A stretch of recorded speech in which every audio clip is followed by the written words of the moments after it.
time where like we're cool, but we're not friends, we're not enemies. 3 months, you would have lost focus. You would have forgotten about the price, which is just the corals had that time to come. When it was time for business, the corals was there. When it was time for love, blue was there. They did not mix, and that's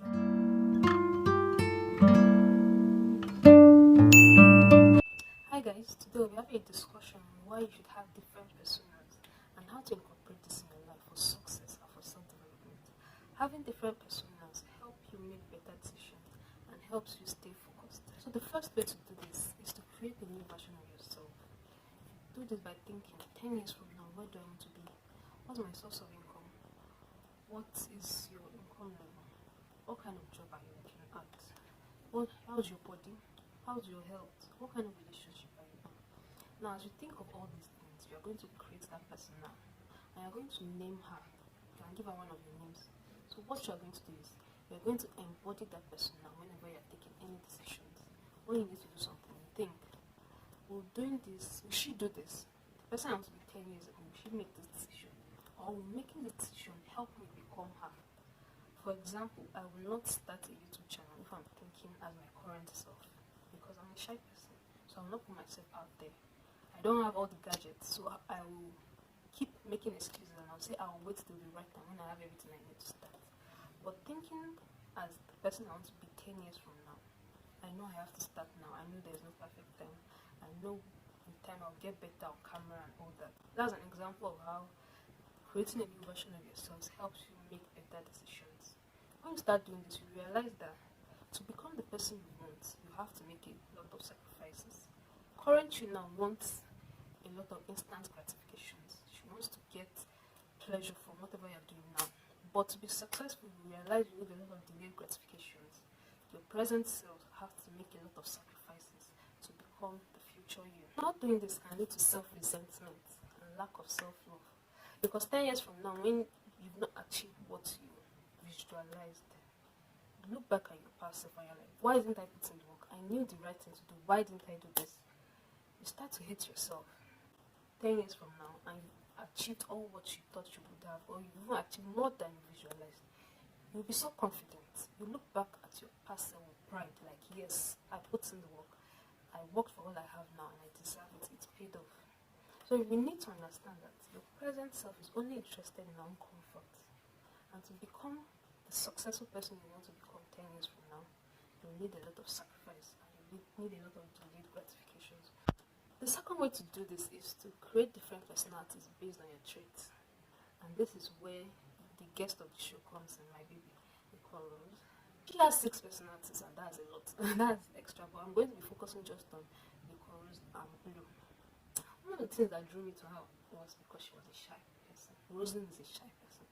But whenever it was time to present, when it came to tax, when she was on the stage, she was not shy.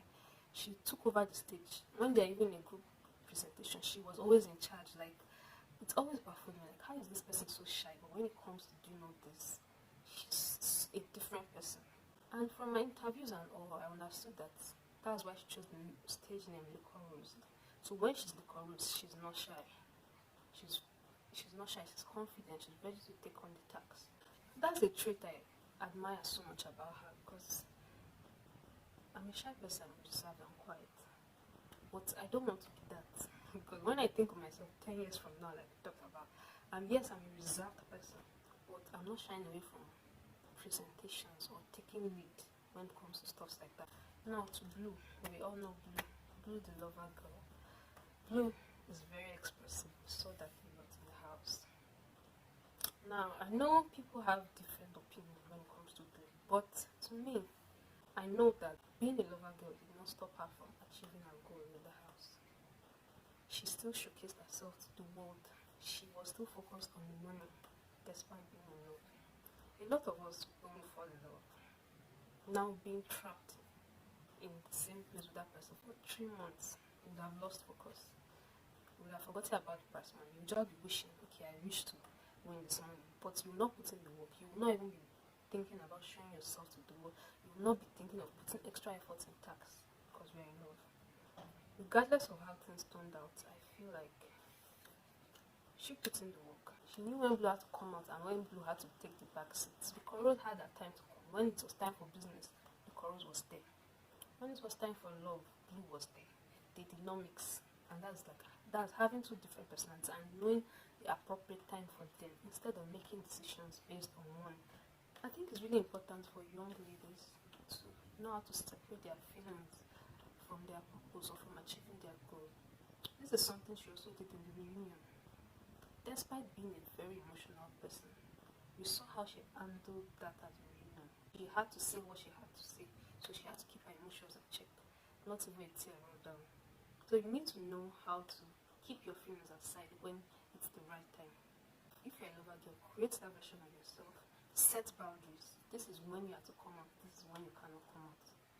By separating that lover aspect to the focused aspect that wants to achieve our goal, you'll be able to see clearly and make the right decisions and not make decisions based off your emotions. Love should not hinder you from achieving your goals. If you're a lover girl, create that version of yourself. Set boundaries. Know when she needs to come out and when she needs to take the exit. Do this for every aspect of your life. Maybe in the future you will still be a lover girl, but she's a more refined version. She knows how to control emotions, so you need to start learning how to control your emotions. Remember that to become successful and to achieve your goals, you need to be intentional. We're all about leveling up this year. Let me know your thoughts down below. Do you agree or do you disagree with anything I said so far? Thanks for watching. Please like, subscribe, and share it anything you find it useful. Bye. One thing I learned from the reunion: don't let anyone take advantage of you. Don't let anyone see you as a dumb. Always say your truth. Don't be too scared of the public opinion. Be truthful to yourself and say whatever happened as it happened. Everybody should deal with the consequences.